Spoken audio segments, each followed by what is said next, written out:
There's no better time to be alive than we are right now, and welcome on, welcome all to your wonderful show here on Sankofa, your host Maponga J, and we're excited at this particular time to be having conversations with real people, discussing real issues, getting those opinions. And I'm glad to be telling you guys and all you viewers at home, Galaxy Universal Network is not like another network. We have no favors, zero favors. We're here simply to be telling you real stories and hearing real voices, both from the young and the old, the rich and the poor, the haves and the have-nots, the educated and the uneducated, the revolutionary and the follower, the pastor and the member. The whole idea is to get the entire community having a conversation around the greater African agenda. For that is our purpose on Sankofa here. We're not just here to be sharing information, but we want you to start making resolutions on how to buy, how to live, how to dress up, how to plow, how to educate your children, how to build your houses.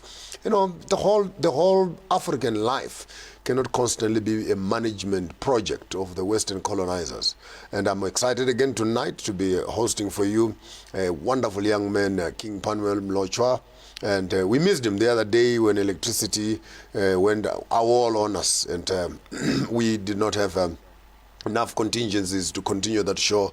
And because I know the young man very well, and I thought, no man, we cannot deprive you the opportunity to hear these young lions who are with us, to be sharing with us their greater vision for the African continent. And welcome King Panwell to the show, and nice to see you again. Baba ngiyabonga kakhulu. Bathi ngesizulu bathi imitha ngokuphinda. Hayi kumele ngempela. Young lions. Yeah, bite someone.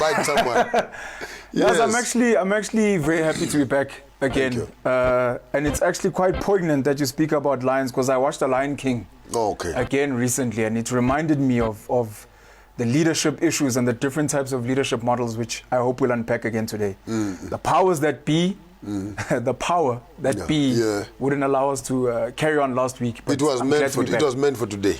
No, I think the powers that be wanted us to go for longer than 1 hour. So they gave us 20 minutes last week and another hour today. So it is, we have full time. Yes. Let's shoot right straight, and we can actually have more time to have our conversation quite enriched.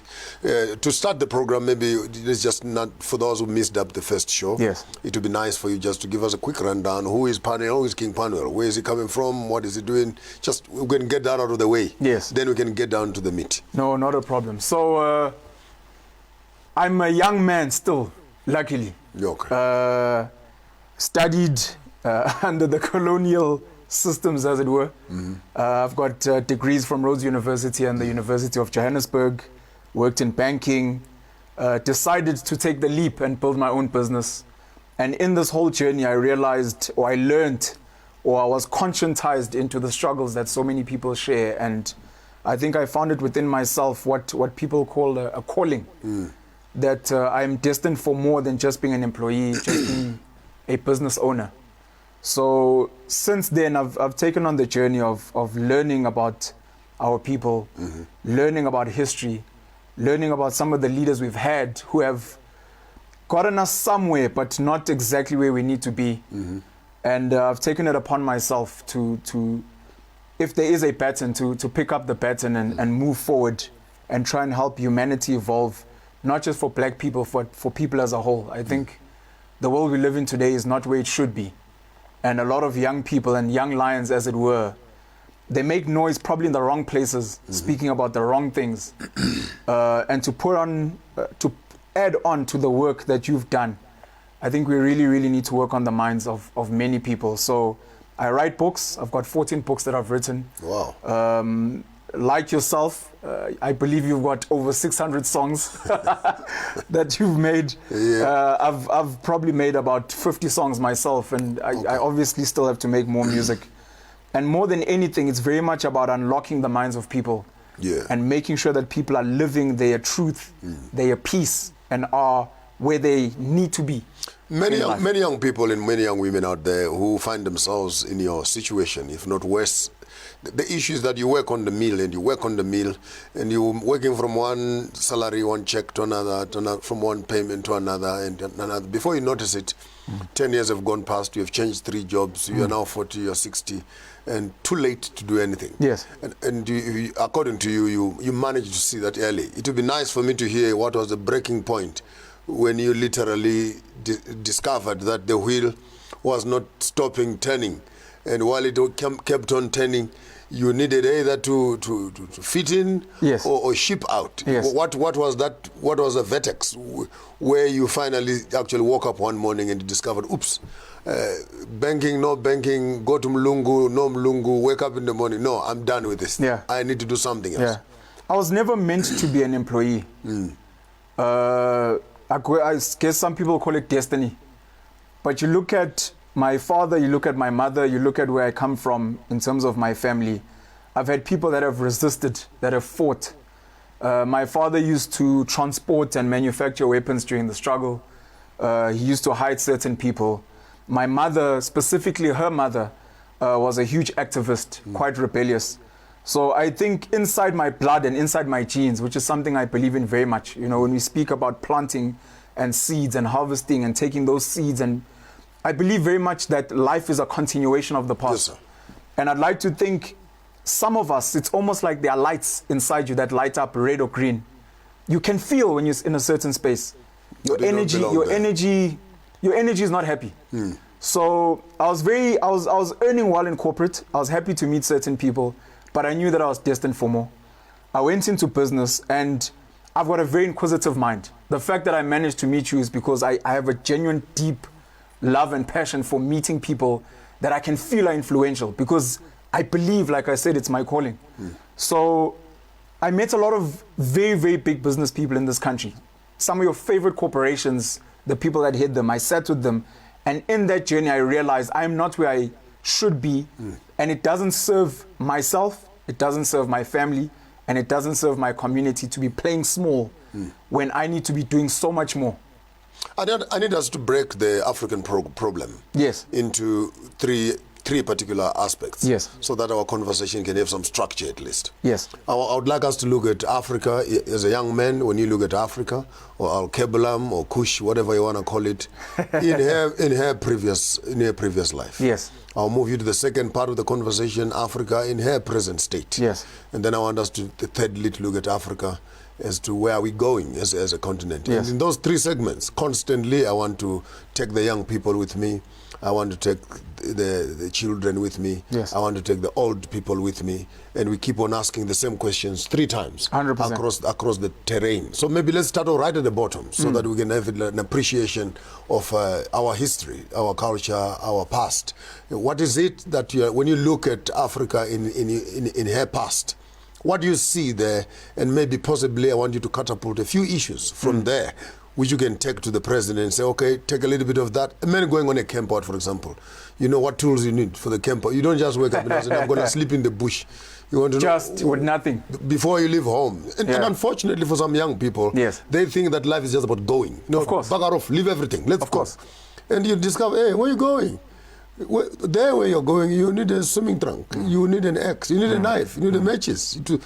Now we are there in the midst of the bush, all of a sudden, oops, we left so much behind. We left those things at home. So I want you to become reflective as a young person. We left those things at home. And so when you look back into Africa, when you look back where we are coming from, who are we as African people?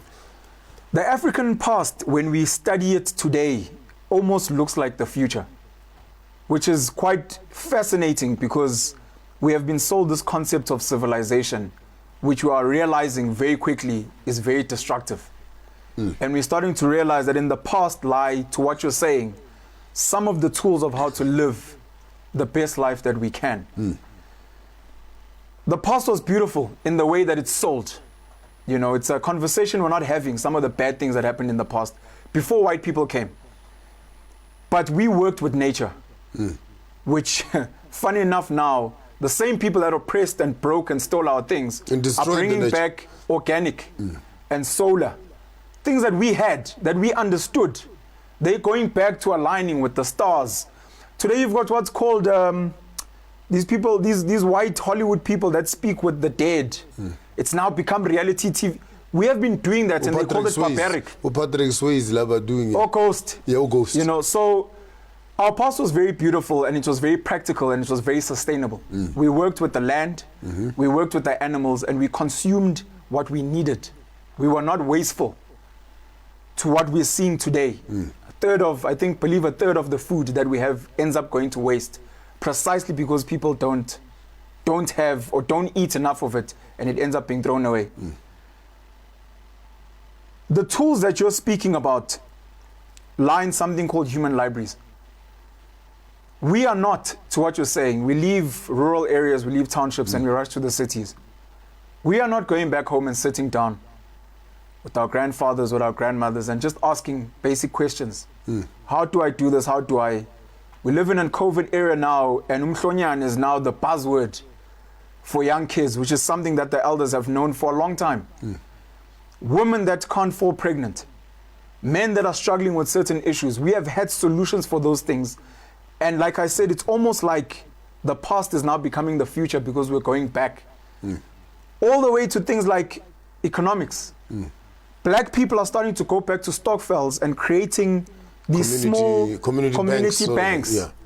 You know, and Professor Mohammed Yunus in Bangladesh created Grameen Bank, which I think is one of the solutions for Africans they should be looking into. Having small communal savings clubs where you don't need red tape. You don't need to be sending things because you're loaning from the same 50 people you live with in a community. Again, this is our past. We're not reading the books. Where we study the stuff we're consuming today almost demonizes the past. And everyone is worried about coding, artificial intelligence, etc. And if you've ever watched the movie The Matrix, you realize we're almost inevitably going into a dark hole of self-destruction. Wow. So I think as far as the past is concerned, that's one of the things we need to consider. The past may be the future. And then we need to be very wary, even though we need to listen to the old people. There are certain old people who have been contaminated by the colonizers that came, and they fully believe that if it's not for white education and white jobs, we won't get anywhere.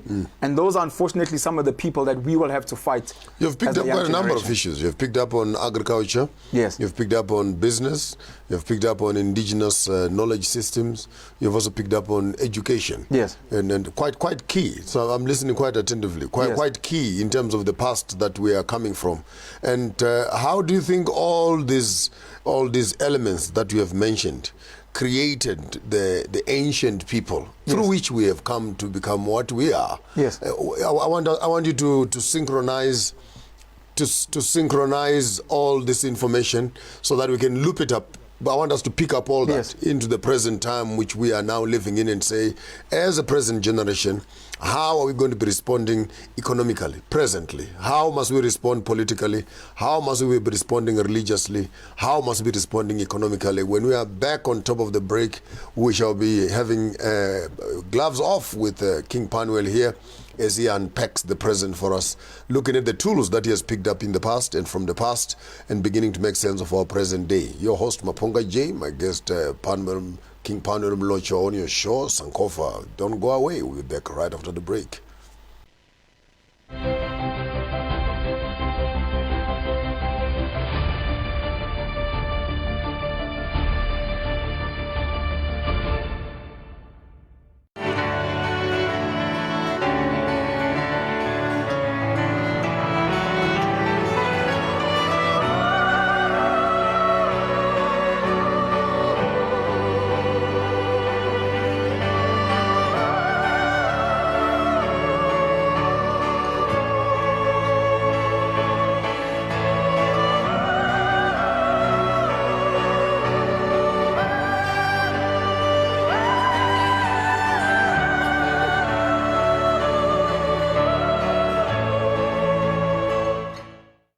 God is so amazing. Feel the heat. The Bible says that through his death on the cross, we are now reconciled with our Father.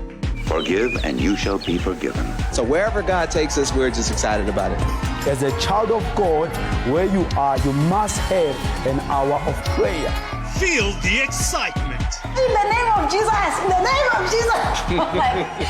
I believe that God is working right now. Feel the heat with StarSat.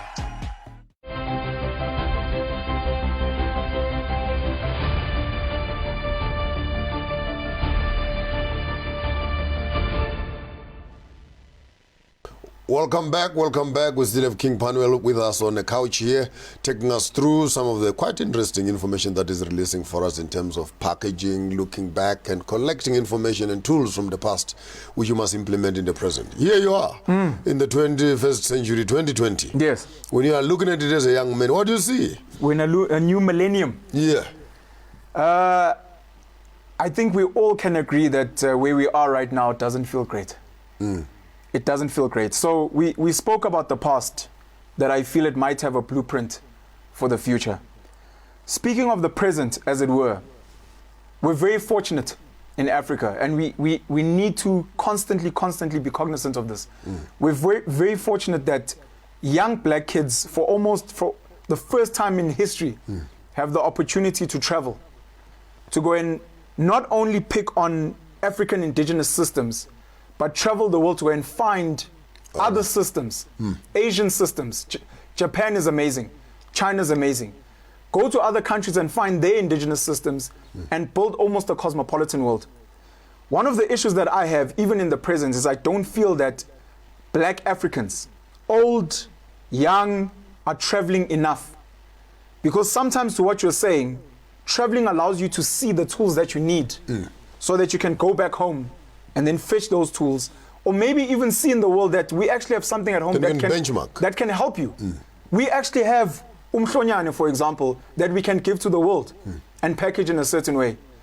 The banking systems we have currently are very oppressive, and I'm very sad that so many black people want to open black banks without discussing the fact that all banks are controlled by central banks, which all ultimately feed into Switzerland.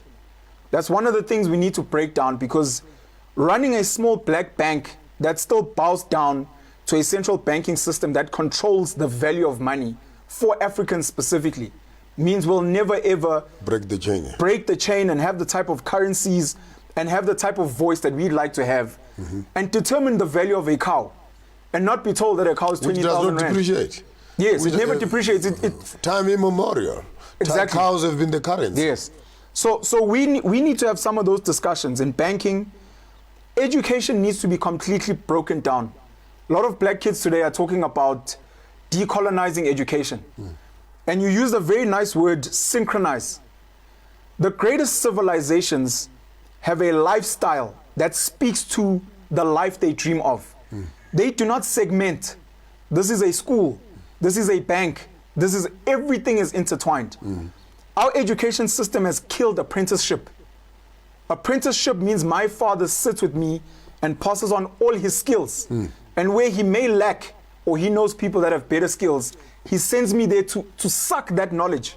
So education needs to be completely obliterated in the way that it is today.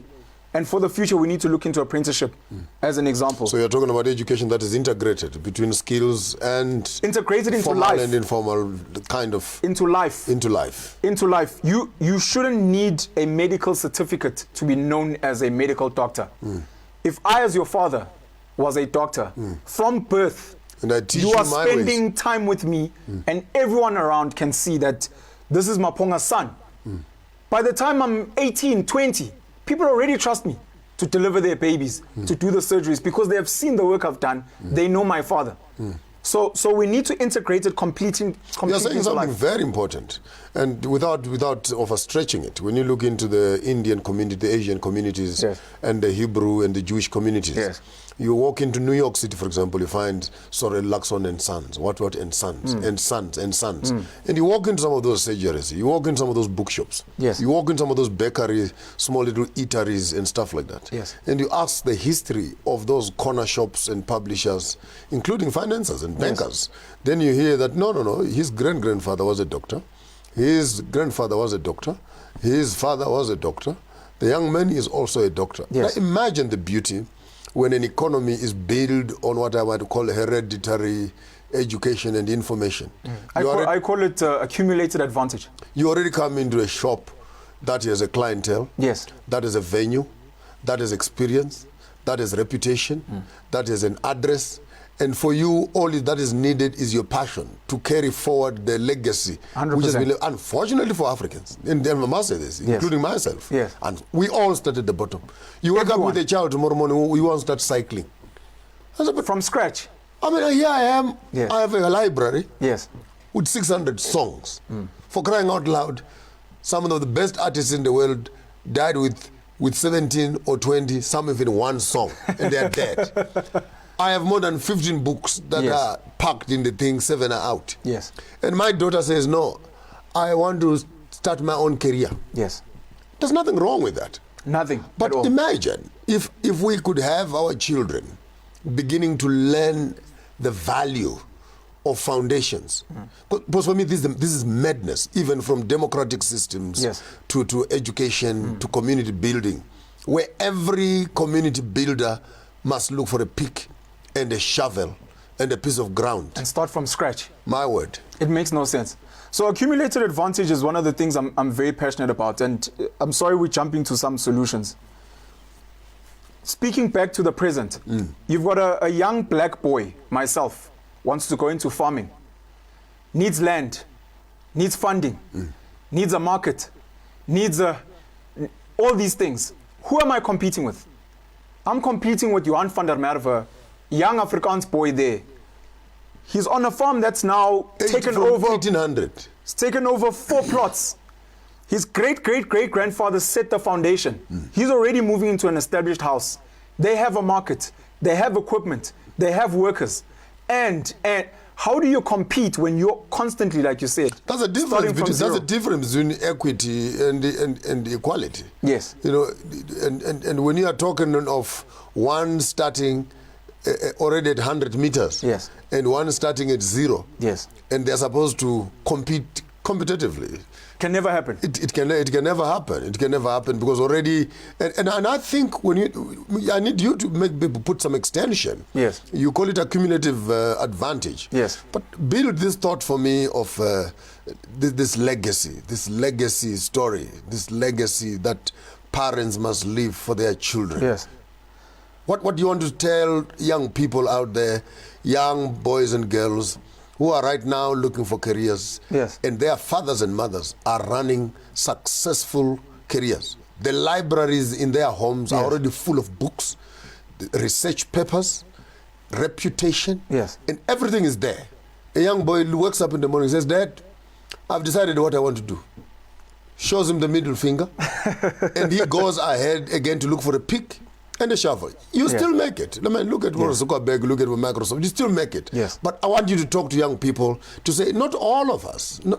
Maybe some can do that. But the greater percentage, because as long as we don't have legacy, and in my world, as long as we don't have foundation, yes, we don't have a house. Nothing. Dr. Uma Johnson speaks about running a race, to what you're saying, where some people are ahead and you're trying to catch up. How do you catch up in a race? You probably have to run faster. But obviously the race is rigged in such a way that you're wearing heavy boots or you're wearing no boots. Carrying stones. Carrying stones. You have to jump hurdles where other people are just running straight.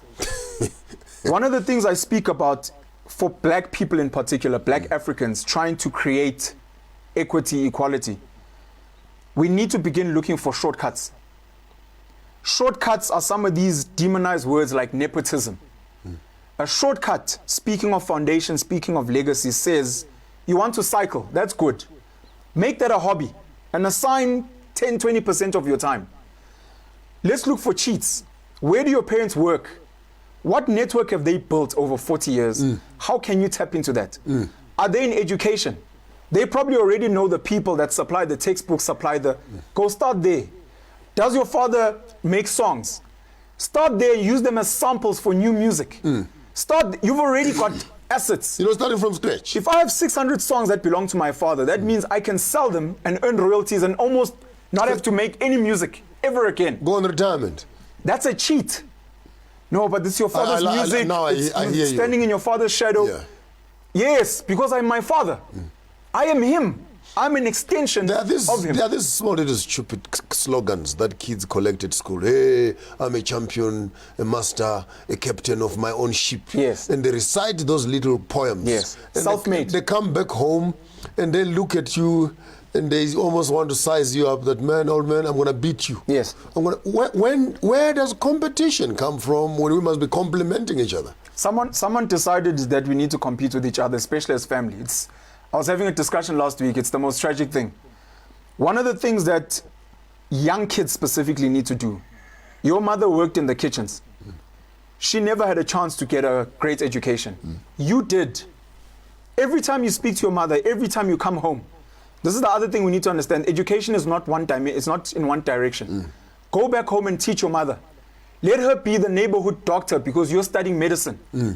Similarly, she must teach you so that, to what you're saying, you're not starting on level 0. To share an experience, you know, I was born on the shoulders of the servants that worked at home. Yes. My father had a big farm. Yes. This is way in the 60s.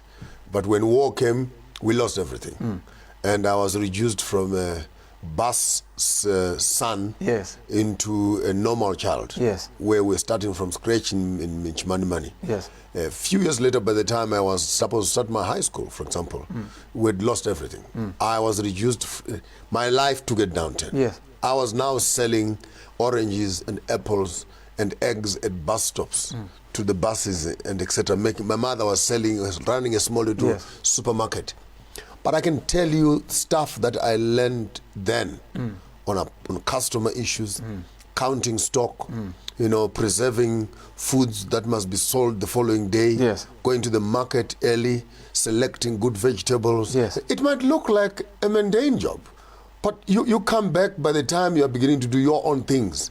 The principles that you learn even from the most primitive, quote unquote, primitive structures of African education are valueless. We call it an MBA, case study.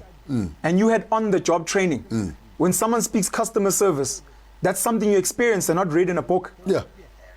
So I think that's very important, and it's something that we're missing on, and something that we have to fix. And my father was a salesman, selling books. Had I known, I would not have bothered my life doing anything else. I should have just gone publishing. Jumped into books. At an early age. No, look at it. Yes. I've gone full circle. That's exactly what it is. I'm back again to publishing exactly what my father was doing. 100%. After the break, King Panwell will be taking us through some economic and financial systems that we can put in place to change our environment and the greater African continent to what we want it to be. Don't go away. We'll be back right after the break.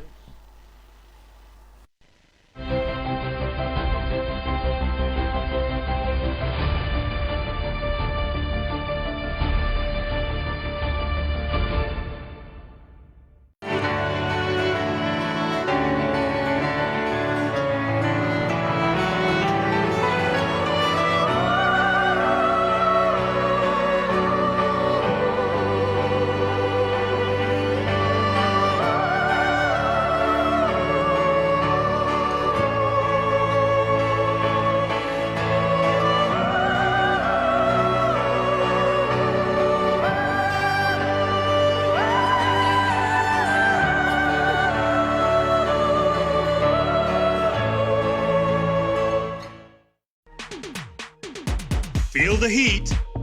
You said you love me. I do. Sure. Yeah. Leave Brown's man. Oh, no, you don't. Get out of my way. Get out. That is an abomination. All the love you promised me. Do you have a boyfriend? Yeah? Feel the excitement. You don't know how I've been longing for this. Feel the heat with Starsat. God is so amazing. Feel the heat. The Bible says that through his death on the cross, we are now reconciled with our Father. Forgive and you shall be forgiven. So wherever God takes us, we're just excited about it. As a child of God, where you are, you must have an hour of prayer. Feel the excitement. In the name of Jesus. In the name of Jesus. I believe that God is working right now. Feel the heat with Starsat.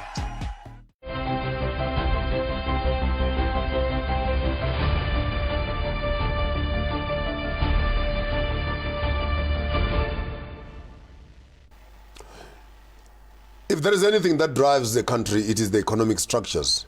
And unfortunately, many of the African economies are not built on indigenous knowledge systems of sharing and growing and eating together. And when I grew up in the old villages, the times passed, 10, 11, 12 of us. My grandmother did not need to be looking for 14 plates to be feeding 14 boys. She would just have 2 separate plates, 2 sets, 7 over there, 7 over there, and well balanced. A few big boys there, a few big boys there, and a few small boys, and on this big one plate, who would all eat together. Yes. And we grew up like that. Yes.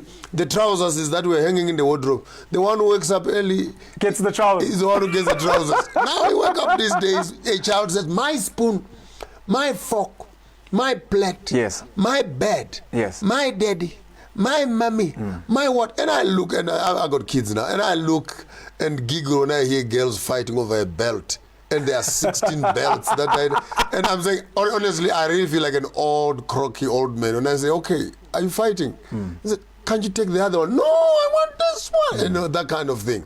In your own space. I'm using that illustration. I love the metaphor of sharing a meal, sharing economies, sharing resources. Yes, sir. Please carry on.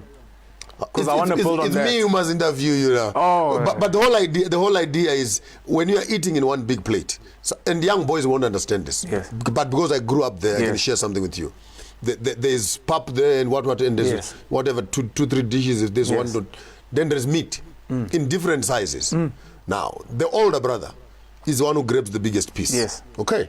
Then order follows. 7 of you. Yes. Most likely the youngest guy on the plate is the one who gets the smallest piece. Yes. Now, if you are looking from outside, you say the system is abusive. 100%. But guess what would happen?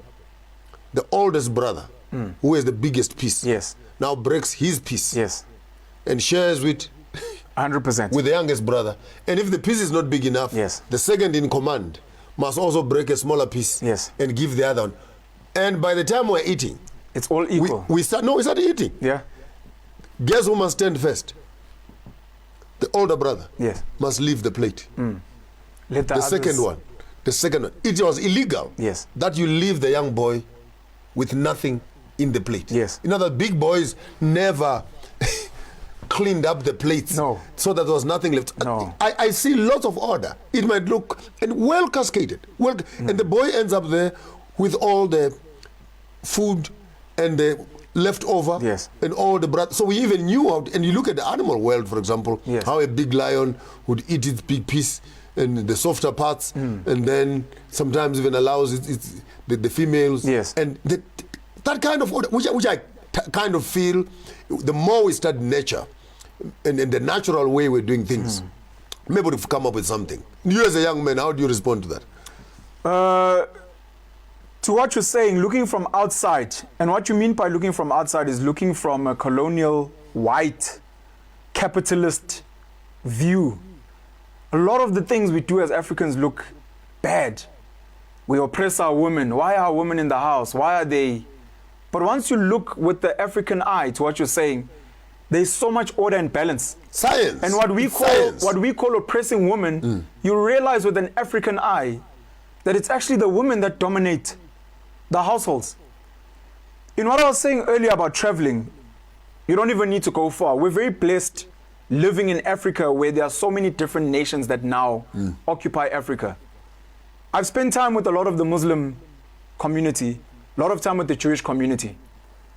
In terms of what you're sharing, they know order, in terms of age and in terms of even ability. And this, going back to what you're asking about the economy, is very vital. Raising your children to understand each one's strong points, so that even though they are sharing the family resources, I know I'm good at strategy. My brother knows he is good at marketing. My sister knows she's good at sales. And in that way, as we eat from the family's resources, or as we build, or as we hunt for the family as the lions do, we all know our place. And it's very beautiful because your father will be seen as the business owner. And when he speaks, he'll say, but these are my children's businesses. I work for them. And you say, I work for my... To what you're saying about the older brother understands that he has to feed the younger one. The younger one also understands that he has to respect the older one. It's not that anyone's oppressing the other. They all know their order and their capabilities. My grandfather gave me a trick actually the other day. Finds me fighting with my cousins because they were about 5 of us. And he was mischievous because he was a wise old man. Yes. And then he puts 4 oranges, yes, in the plate. And of course the big boys grabbed them quick. And I also grabbed one. Yes. But I'm named after him. Yes. So he comes to me and he tells me, put yours back. But But I said, no, but... I got one. I got one. He says, Yeah. no, put it back in the plate. Then I put it back in the plate. And the other young boy picked up the orange. Then I had nothing. Yeah. The frustration was great. Of course. Then he took his knife and gave it to all of them. Yes. And he says, cut half and give to the other guys. I bet you they all don't know that I ended up eating 2.5 oranges. Yeah. When they all had half of each. Yeah. But again, in the midst of that learning how to work together. Yes. We used to go ahead in cattle. And if we find one of the boys across the river fighting with one of our boys, we do not even need to ask. We don't. Who is right, who is wrong. Ibo pilimpi. That's all. And we learn how to protect and defend each other. Yes. Not in extreme violence. But Yes. yes, I grew up heading cattle. So surely I can use my left and right. We need that back. With equal speed. Yes. But if you take some of those principles and come back to where we are as black people, Yes. do you feel safe doing business with a fellow black brother?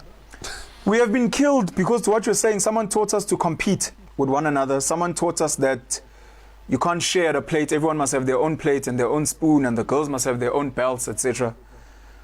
That's not how you build a sustainable economy. And that's why we keep seeing recessions and crashes and retrenchments. And someone thinks it's magically going to, even things like inflation. Prices can't go up go up into Forever. perpetuity.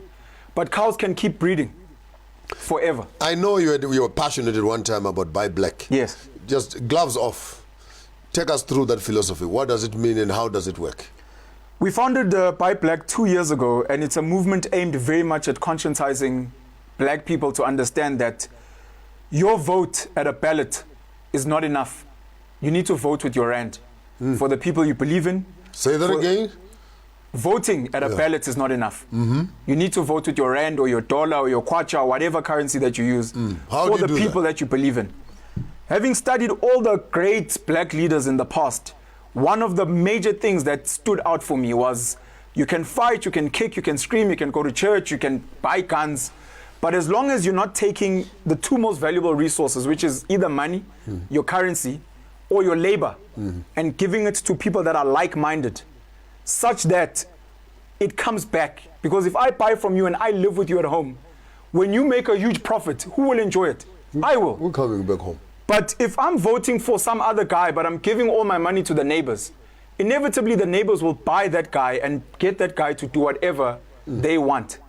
So Buy Black was very much about conscientizing black people to say, buy from your own people, work for your own people. And if you can get that right, it doesn't matter. It's almost Rothschild said, I don't care who sets the laws as long as I control the money supply. So you similarly could say, I don't care who is in power as long as you're buying from me. So if black people understand the power of the money in their pocket and their labor, everything else, I believe, will sort itself out. Isn't it funny that the colonial system actually needs the colonized to support it? 100%. And this is why I think in my own mind, I'm trying to transcend blackness. Because having said earlier that I watched The Lion King, Mufasa speaks very much about balance. He speaks very much about order. When Scar takes over and Simba's mother Sarabi questions him, she says, you are over hunting. We will have nothing. Whereas Mufasa knew you only eat what's sufficient. As I said in looking in the past, we knew how to live with nature. Similarly, people have to understand that there is a balance and an order. There are workers, there are managers, there are owners. Each of them need to be responsible. The owner can't suck the workers till they bleed and have nothing, because he will collapse his own business. Similarly, he can't exploit the consumers and take all their money until they have nothing. The workers as well must respect the owner and understand this is the guy who galvanizes us, who brings us together, who leads us, and we must work in harmony. That's why leaders must understand, or owners of businesses must understand why it's important to create jobs, to give back, to pay tax. Because if you take everything from everyone, they can no longer support you, and you're just sitting with a bunch of money that's actually worthless. My word. This book I read, The Jewish Phenomena, which actually suggests something to the similar, where they say Jewish money circulates amongst the Jewish people almost 6-7 times Indian money Yes. 3 to 5 Yes. times, but African money takes 15 minutes. And it's gone. In an African community. Yes. It comes in now. By 9 o'clock, you're drinking tablets for high blood pressure because of SMSs. They're all just pulling it off. And to show off that you got some money, Yeah. then you must get down to the expensive shops. Of course. And buy the Flosham shoes, and buy the two-tone shoes, and buy the top brands that are in the high street. Yes. Which even the people who have the money don't think that it is a worthwhile investment to buy this kind of goods. So two very important things. Number one, we need to go into manufacturing and farming. Manufacturing and farming is not a huge factory and a huge farm. When you go to China and you look at what they call factories, it's a small room, 5 people that are making things. We need to go back to making things, because once you make things, people can then buy those things from you. We need to farm in a very small patch. You can get 20, 15 spinach bunches or cabbage, etc. Also very important, because the danger, food security, and even making things, making furniture, things we could do, like I making saw benches. that when I was in Senegal and I was in Kenya, and the furniture, the beds, the doors that you see there, solid, genuine stuff. They make them themselves. In Uganda, solid, heavy stuff. Yes. And you look at this skill and say, all you need here is just a packaging of these carpenters, and create an external market where you can actually where they can export this. 100%. There was a man, a doctor at Massachusetts, who is from Kenya. If he should see that this bed is from Kikuyu land, don't you think there's a sentimental value to say, 100%. Why must I buy this one from Taiwan when I can buy one from home? When I can sleep on a bed that comes from home, you know, that, and leverage on that. 100%. Yeah. So the first part is we need to farm. We need to make things. Make things. Secondly, this concept of money circulating in Jewish and Asian and then not circulating in black circles. Part of the problem is our reliance on money that we don't own and whose value we don't have an influence on. I would like to challenge, especially young people, to begin studying, again, going back to the past as a blueprint, bartering, such that if you're making a bench, I educate your children, I feed you. If you wash my car, such that if ever someone comes and criticizes and says, money didn't circulate here, we'll say, money may not have, but value circulated. When you come back after the break, we will allow King Panwell to take us through into the political terrain and the quality of decisions that our politicians must be making to couch, design, improve the systems that we are now living in, so that we can begin to challenge the 21st century and beyond, and participate actively into this global village. Don't go away. We'll be back right after the break. Your program, Sankofa.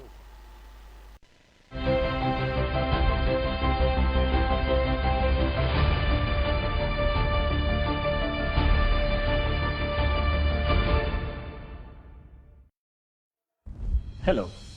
Being a legal practitioner in South Africa in these challenging times demands lawyers that will help clients beyond legal issues. The ever-changing demands in commerce and tourism require lawyers who have sound and clear business and commercial knowledge, and that's where MB Chabangu Incorporated comes in.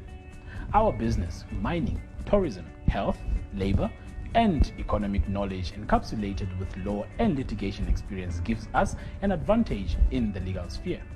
Our experience in assisting businesses, government, and various industries with their needs puts us amongst the many progressive and striving law firms in South Africa.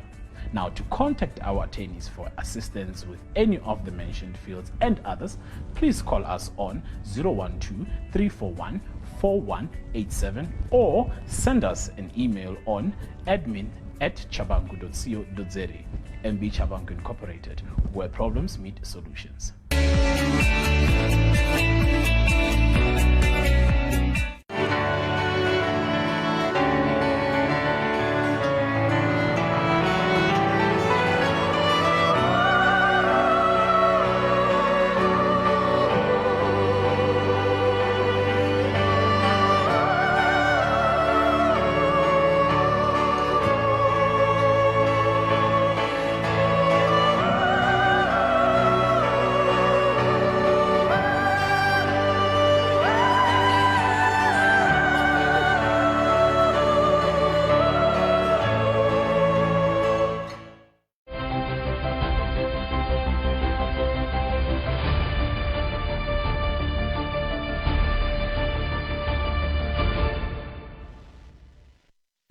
Thank you once more for giving us access into your private spaces as we are here on your program Sankofa with our guest, King Panwell. Let us extend our minds slightly into the greater political terrain. Yes. Let's hear your mind. What do you think about our present forms of leadership, particularly when you're looking at the African complex political terrain? Leadership is actually my favorite topic. So my understanding of leadership is very much about galvanizing men to create value that benefits the collective at a very, very fundamental level. One of the things we touched on last week, which we didn't get to go into because of the power or the powers that be, Africa has become a charity house, an orphanage, as it were. Our leaders are not acting in the interest of communities and the people. They are acting in the interest of the people who are the wealthiest, who control, to make sure that the masses are kept at bay so that they do not revolt. It's management. That's all it is. Feed them enough scraps so that they don't dismantle the power that we have. That's all it is. The leadership we need to be looking into moving forward is something I call parent leadership. And this is problematic even in our own homes. Your father should have your best interests at heart. Your father does not fear empowering you. Your father understands why it's important for him to go and hunt, why it's important for him to take you along to teach you how to hunt. Your mother understands why she must teach her daughters how to cook, how to look after children, how to... And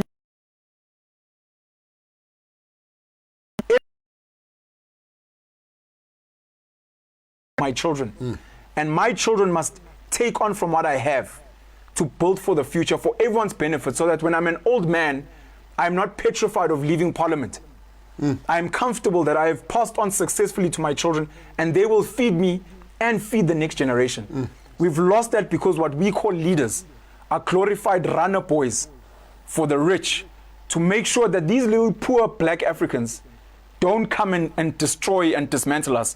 And in return, we'll give you some of our little gold crumbs to make you look important in your community. And that's the problem that we have today. Wow. Wow. From your corner, when you are looking at the greater African continent, over and above leadership, which I think you've highlighted, and Professor Lumumba also raises quite a bit of issues of the bankruptcy in the greatest crisis of Africa, be it in church, be it in parliaments and in government, be it in political parties. 100%. Africans don't just believe in sharing power. Yes. We have an issue with sharing power because we don't trust each other. You cannot trust the son that you have not groomed, that you don't know. And worse, in the modern real space, in real families, you are a black African man, you grew up eating with your brothers, you grew up fighting with the boys next in the neighboring towns. You've sent your son to go and study in white spaces to learn a white mindset, and he comes home, he is a stranger to you and you are a stranger to him. You cannot trust him and he does not trust you. How do you build? And going back to what I was saying about completely crashing the education systems we have, parents need to be hands-on and intentional with passing on those things. Let's be radical enough. I don't even want to just call it crashing the education system. Yes. The entire system. 100%. Money, to what you were saying about bankruptcy, as long as we all believe in our minds that we're chasing money, we're always going to have a problem. But once we move from money to value, even if we hear governments are stealing money, as long as you and I know that we're planting, we're making things. And we can harvest what we have planted and we can be rewarded meaningfully. Without money. I've never understood Without this. Money. You drive around these freeways and you find black boys digging and working hard. Yes. And the white boy with some khaki shorts sitting there with all safety shoes on his phone or sitting in his car. Yes. And the boys are sweating. And the one who is doing zero. Yes. But just sitting around apparently supervising. 100%. He makes all the money. We also, one of the conversations we need to have, we can't raise all black children to be servants. Too many of us as parents focus too much on respecting elders. Do everything yourself. When you get a job, keep it. The white child in his homestead is taught how to delegate. He has a maid and a gardener. So we can argue the racial dynamics, right or wrong. But from a young age, he's taught how to be accountable for other people's work. We can't have all black kids. That guy. Make sure that it becomes very natural. She cleans up the windows. Yes. Make sure the garden is well done. Yes. We shouldn't have to fight as young black kids that feel that we would like to lead. We shouldn't have to be fighting and be called disrespectful when elders who are wise can pick out, I think this boy is a leader, let's groom him, so that even at the age of 20, if he's advising Mom, I think you should go this way, she will know that he was raised by, therefore. And she has trusted him over time. What you're saying is very critical. Yeah. Because many of our average middle-class children, they don't even know how to make an egg. Yeah. They can't even wash their own panties. 100%. They can't wash their own socks. They can't wash a car. Because apparently, and the disadvantage is that they have servants in the house. Yes. But they are not taught how to manage and supervise and learn the skills. 100%. They become bosses. 100%. We need to do apprenticeship, teach your children how to do things. We need to teach some of them, not all of them. That's why I spoke about a balance. Some of them need to learn those supervision, leadership skills. But even in that, you were speaking about spending time with your grandfather's servants, as it were. A lot of those servants pass on skills as well. They say, look, I know who you are. I know what your position is. I know what you will be in the future. But let me show you how this thing works in case I pass away and you maybe have to supervise my son so that he trusts you, because I will tell him, I trained this boy myself. One day when he's the head of the farm or whatever the case may be, know that he's a good person, because not only was he groomed by his very good Mufasa father, but some of us on the side, the Timons, the Pumbas, the Zazus, we've also worked on him. Here's the most beautiful part of the show. I shoot questions with one word, with one sentence answers. The government has dug graves for South Africa. Yes. I think they're digging it for themselves because they're old and they know they're dying. Full stop. Your comments about the passing away of Zinzi Mandela? I'm still very uncomfortable about COVID and COVID-related deaths, but I'm very sad, and I feel her mother should have groomed her to be more vocal. She had a lot of potential as a youngster. We should have seen more of her. The last question. 3 things you would do. You are now the president of South Africa. Yes. What are the 3 top priorities that you would do to transform this country and make it a better place? Force men to go back home and love their families aggressively. That's a nice one. Take away money as far as possible. Take away money completely. Paper money. Paper money. Take it out. When we talk money, we're talking tangible assets. Bring a cow, bring a chicken. That's money. And then number 3, I would build a religion around myself so that people can plug out from religions that are sucking them and sucking their minds into other spaces. You heard it for yourself from King Panwell here. I cannot say it better than that. For here on your program, Sankofa, if he can do 3 things for South Africa, you'll be removing money from the community. He will take all the husbands back home to look after their own families and children. And the last one, I would build my own religion. Build his own religion and spirituality from which he can influence the community. Your host, Maponga J here, Chigaramboko Garamashamba Uda, Chira Nawana Wanji, Makumbe Mwana Musendewe Shano, Chirambaku. Wane masha kumagaro chirambaku sasa wana mgaranda guta makumbo wana shanu. Until we see you again, we meet your source. Have yourself a wonderful evening. Don't do what I wouldn't do. If you do it better.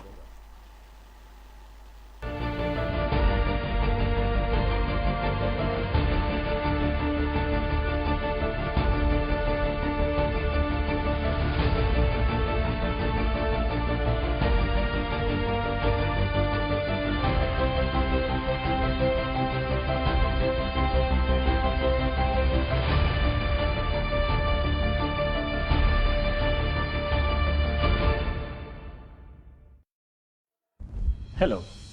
Being a legal practitioner in South Africa in these challenging times demands lawyers that will help clients beyond legal issues. The ever-changing demands in commerce and tourism require lawyers who have sound and clear business and commercial knowledge, and that's where MB Chabangu Incorporated comes in.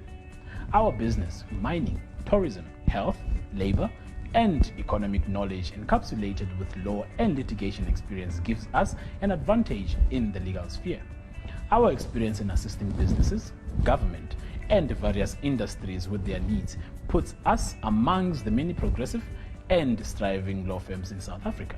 Now, to contact our attorneys for assistance with any of the mentioned fields and others, please call us on 012-341-4187 or send us an email on admin@chabangu.co.za. MB Chabangu Incorporated, where problems meet solutions.